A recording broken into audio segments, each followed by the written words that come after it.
학. 학?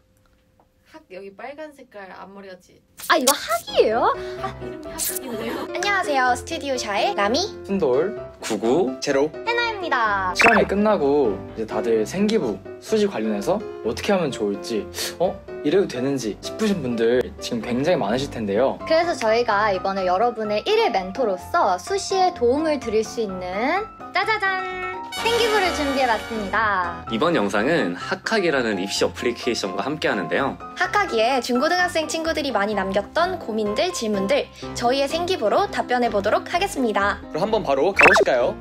생기부 챙길 때 꿀팁이나 신경 써야 할 부분들에 대해서 조언을 받고 싶어요. 그쵸. 생기부 챙기는 게 여간 어려운 일이 아니죠. 저도 이 고등학교 3년 동안 수시를 준비하면서 도대체 어떻게 생기부에 무슨 내용을 써야 될지 정말 고민이 많았습니다. 일단 한마디로 요약하자면 할 수 있는 모든 걸 해라입니다. 너무 뻔한가요? 그만큼 생기부는 이 내신 성적에는 나오지 않는 무언가를 보여주는 게 저는 중요하다고 생각합니다. 성적만 챙기는 아이가 아니라 적극적으로 무언가를 자기주도적으로 할 수 있는 아이라는 걸 보여주기 위해 여러분 모든 걸 다 하셔야 됩니다. 그럼 도대체 무엇을 해야 할지 교과와 비교과 활동으로 나눠서 설명해 드리도록 하겠습니다. 일단 그 교과 부분에 대한 이야기를 해보자면 수업 시간에 열심히 집중하자. 이것도 너무 뻔한 말이죠, 여러분. 근데 의외로 수업 시간에 선생님 수업 잘 듣고 필기 열심히 하고 발표 열심히 하는 게 생기부에 되게 어필이 잘 될 수 있어요. 그래서 제 생기부를 좀 읽어보면 시사 영어 수업 때 이 과목을 수강한 그 어느 학생보다 책의 내용을 정확하게 이해했으며 요약 정리하여 모든 학생과 공유함. 그러니까 제가 그 예전 영상에서도 말했듯이 저는 필기를 하면 그걸 친구들과 공유하는 걸 좋아했어요. 그래서 선생님들이 이 부분을 되게 좋아하시더라고요. 그래서 저의 생기부에 이 동료 학생들에게 배부함, 모든 학생과 공유함 이런 멘트들이 많이 쓰여 있어요. 그래서 수업 시간에 열심히 하고 그 필기를 공유하는 것까지 선생님들이 다 기억하신답니다. 그리고 이 심화 영어 독해 시간에도 수강생 전체 중 가장 많은 발표 수를 기록했으며 이런 부분까지 다 써주셨어요. 그래서 여러분 이 발표를 하는 게 태도 점수가 만약 없는 과목이라면 왜 발표를 해야 되지? 그냥 공부만 하면 되는 거 아닌가? 라는 생각을 하실 수도 있는데요. 여러분 수시는 이 공부 말고 다른 걸 본다고 했잖아요. 그렇기 때문에 내가 적극적으로 수업에 참여하는 학생이라는 걸 보여주는 것도 매우 중요하다고 생각합니다. 이렇게 적극적으로 수업에 참여하는 모습들이 생기부의 세특에 다 적힐 수 있답니다. 자, 이제 비교과 활동에 대한 이야기를 해볼게요. 저는 이 학생회 활동부터 공연 동아리까지 다양한 비교과 활동에 참여하는 것을 매우 좋아했는데요. 이런 부분이 공부에 도움이 돼? 라는 의문을 가지실 수도 있지만 저는 이런 부분도 되게 적극적이고 활발한 아이라는 그런 이미지를 생기부에 심어줄 수 있다고 생각해요. 그래서 저의 생기부에서 좀 마음에 들었던 멘트를 읽어드리자면 활달하고 적극적이며 사이다같이 시원한 학생이 공부면 공부, 놀이면 놀이라는 말이 어울릴 정도로 학교 생활 전 영역에서 두드러진 성과를 나타내는 활방미인의 학생임 이라는 멘트를 저의 1학년 담임쌤이 써주셨어요. 그래서 제가 그때 학생 부회장도 하고 공연도 많이 하고 그러면서 공부도 하는 모습을 보여주셔서 되게 인상적이셨나봐요. 그래서 이처럼 저는 뭔가 공부에만 너무 얽매이지 말고 다양한 활동들의 기회가 되는 대로 참여해보는 것도 매우 좋은 방법이 될 수 있다고 생각합니다. 다만 주의할 점은 그렇다고 공부에 시간이 너무 뺏기면 안 돼요. 그래도 주는 공부니까 이런 식으로 좀 다양한 활동을 적극적으로 참여해보는 것도 매우 추천해드립니다. 생각보다 쉽지 않게 나왔어요. 대학 같은데 지장이 있을까요? 동시로 돌려야 할까요? 중간고사 망치고 나니까 아무것도 하고 싶지 않아요. 아이고야 어떡해. 근데 저도 중간고사 망치는 거 전문이었습니다. 진짜 거짓말 안 치고 매 시험마다 중간고사 못 보고 기말고사 잘 보고 진짜 매 시험마다 이렇게 봤던 것 같아요. 실제로 고3 때 내신이 정말 뚝 떨어졌습니다. 진짜 이거 말씀드리면 안 될 것 같긴 한데 여러분들 위해서 말씀드리자면 고전 2등급, 기하 벡터 2등급, 미적분투 2등급, 한국사 2등급 왜 이렇게 많아? 생명과학 2등급. 진짜 1보다 2가 많았어요. 현실적으로 제 담임쌤 물론 진로 부장쌤이라고 이제 학교에 다들 계시잖아요. 그런 쌤들 그리고 부모님 진짜 모든 사람들이 이 내신으로는 서울대 의대 지역균형 진짜 어림도 없다 이렇게 생각을 했고 저 역시 망했다 이렇게 생각을 했는데 근데 여기서 중요한 게 뭐냐 여러분 제가 거기서 수시 포기했다면은 여기 붙었을까요? 그리고 만에 하나 정시로 돌린다고 칩시다. 제가 붙을 수 있었을까요? 모르는 거예요. 붙었을 수도 있죠. 하지만 아닐 수도 있죠. 수시 전략, 입시 전략 말이 많죠. 근데 그분들도 결과는 몰라요. 근데 기회보다 안 나왔다. 할 수 있는 게 뭐다? 지금보다 조금 더 잘 보는 거 이것뿐이에요. 불안한 마음 솔직히 인정합니다. 진짜 불안해요. 그거밖에 안 보이거든요. 솔직히 입시밖에 안 보이는데 불안해하지 마시고 그냥 나만 운 없는 게 아닐 거야 라고 생각을 하고 포기하지 마시고 다음번에 잘하지 뭐 이렇게 생각하면 좋을 것 같아요. 사연을 읽어줄게. 1, 2학년 때는 다른 과를 지원했었는데 3학년이 되면서 과가 바뀌었어요. 괜찮을까요?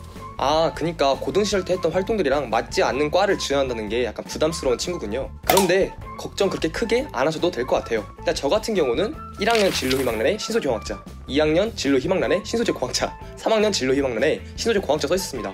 하지만 지금 제가 발을 담고 있는 과가 무엇입니까? 조경지역시스템공학부죠. 신소재와는 아무 관련 없습니다. 저희 꿀팁은 희망 진로를 정하더라도 여러 분야와 연관시키면서 생기부를 채워나가기입니다.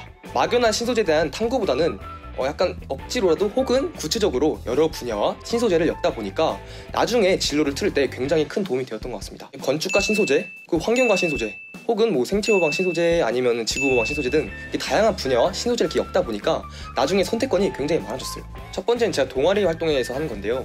물벼룩을 이용한 미세 플라스틱이 인체에 대한 영향인데요. 일단 플라스틱도 신소재니까 이런 신소재가 환경 그리고 먹이사슬 그리고 인간에게 미친 영향이 무엇인지 물벼룩을 통해서 탐구를 해봤는데요. 이거를 통해서 환경과 혹은 생태계랑 엮을 수 있는 부분이 있는 것 같고 그 다음으로 MRI의 동작 원리와 용도에 대해서 분리 시간에 발표했었는데요.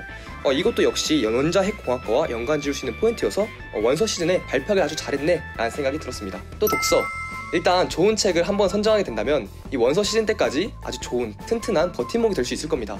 저 같은 경우는 그 뉴턴 잡지에서 책으로 발간된 신소재, 신재료 100이라는 책을 읽게 되었는데요. 거긴 되게 다양한 종류의 신소재가 많았습니다. 식물과 신소재, 혹은 건축과 신소재, 혹은 또 식품과 신소재 등 이렇게 다양한 분야와 엮을 수 있는 그런 요지를 이 책에서 굉장히 많이 찾았던 것 같아요. 근데 말이죠, 진로를 틀 일이 없는데 굳이 이렇게 해야 되나? 라는 생각이 들으실 분이 분명히 있을 거예요. 하지만 저라고 제가 이럴 줄 알았습니까? 사람 일은 혹시 어떻게 될지 모르는 겁니다. 그리고 요즘 대학교에서 원하는 인재상이 무엇입니까? 바로 창의융합형 인재죠. 그러니까 마침 이참에 여러 학문과 융합해서 생기부에 실는 것도 굉장히 좋은 선택지인 것 같습니다. 여러분도 저처럼 이렇게 다양한 밑밥들을 깔아놓으면 나중에 진로를 틀기가 굉장히 수월할 겁니다.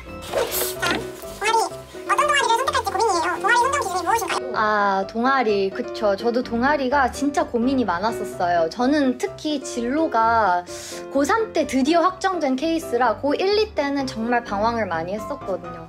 일단 동아리를 얘기할 때는 진로랑 무조건 연결해서밖에 생각할 수가 없어요. 그래서 제가 여러분께 이제 두 케이스를 좀 나눠가지고 말씀을 드리려고 해요.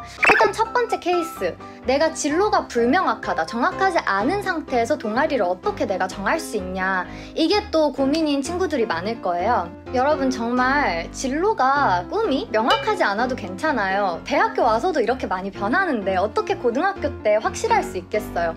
명확하지 않아도 괜찮아요. 다만 여러분께서 공부를 하시면서 그리고 일상생활을 하시면서 뭔가 관심을 가지는 분야는 분명히 있을 거예요. 예를 들면 과학이다, 이게 좋다 라는 생각 정도는 여러분께서 아마 가지고 계실 것 같아요. 일단은 그러한 관심 분야에 맞게 동아리를 선택하고 그 속에서 내 꿈과 진로를 조금 더 탐색해 나가는 것을 저는 추천드리고 싶습니다. 너무 겁먹거나 두려워하지 않아도 돼요, 여러분. 불명확해도 괜찮습니다.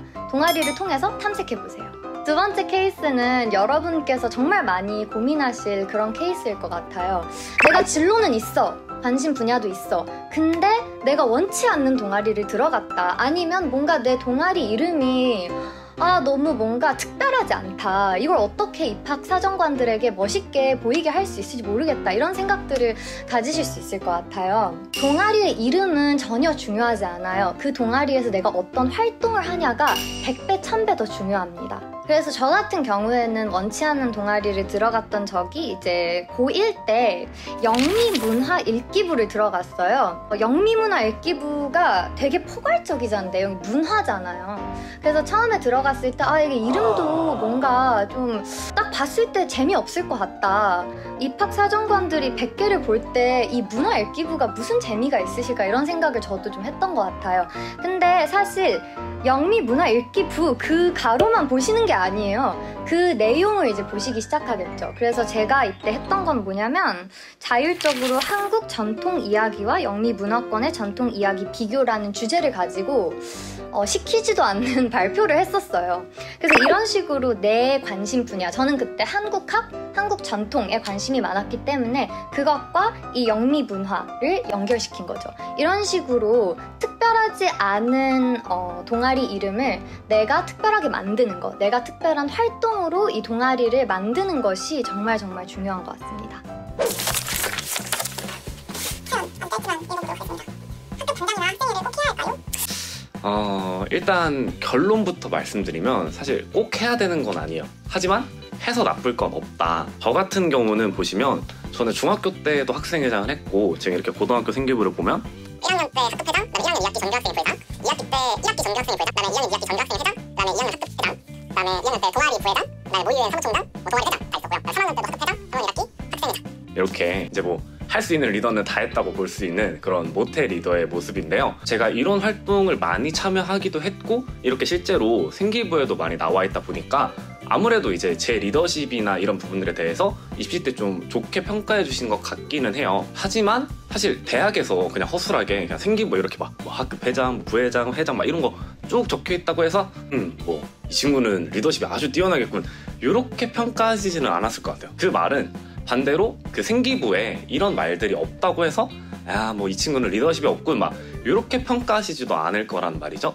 이 생기부에 기록되고 안 되고의 중요한 것보다는 내가 내 리더십을 보여줄 수 있는 게 뭐가 있을까 이걸 좀 고민하시면 좋겠어요. 그래서 이 리더십을 제대로 보여주려면 생기부에서 내가 좀 주도적으로 하거나 아니면은 새로 없던 걸 만들거나 아무튼 그런 주도적인 리더십의 모습이 잘 드러나게끔 하면 되고 학급 회장이나 학생회가 그런 거를 주도적으로 했다라는 걸 보여주기 가장 쉬운 부분이니만큼 많은 사람들이 추천을 하는 것 같아요. 만약에 질문 주신 분께서 아직까지 학급 회장이나 학생회를 안 했다. 근데 할 기회가 앞으로도 없을 것 같다. 이래도 너무 낙담하지 마시고 뭐 동아리를 하던가 하다못해 그런 것도 뽑잖아요. 과목 차장, 부장? 저 그런 것도 있거든요. 만약에 학급 회장이나 학생회를 하고 계시다고 하더라도 정말 아무 생각 없이 그냥 나는 이거 했으니까 리더십 좋은 평가 받을 거야 이런 게 아니라 내가 좀 주도적으로 할 수 있는 게 뭐가 있을지를 한번 생각해 보시는 게 좋을 것 같습니다. 네, 이렇게 오늘 여러분들이 궁금해하실 만한 수시 관련 질문들을 하나하나씩 좀 답변을 해봤는데요. 네, 이렇게 질문들을 보니까 여러분 저도 중고등학교 때 이렇게 세세한 질문들은 사실 어디 물어보기가 되게 애매하잖아요. 선배들을 만나도 이거까지 물어봐도 되나? 이런 고민들이 되게 많았던 기억이 떠오르네요. 그래서 여러분이 학학에 질문 남기면은 실제 대학생 멘토들의 답변을 볼 수 있고 아니면 입시 관련 글들도 읽을 수 있어요. 저희들의 입시 경험과 관련해서 오늘 다룬 이야기 말고 다른 이야기들도 학학이 안에 많이 남겨두었습니다. 궁금하신 분들은 바로 고고! 오늘 영상도 유익하셨다면 구독과 좋아요 부탁해. 안녕. 오, 되게 뭐가 많네요. 그리고 일단 이 캐릭터가 너무 귀여워요. 맞아요. 사실 학학이가 그 플러스 친구일 때 저도 메시지 보내본 적이 있는데 저 구독자 시절이었기 때문에 풀친 시절에 메시지를 보내본 적이 있는 거. 이거 학이에요? 이름이 학학인데요?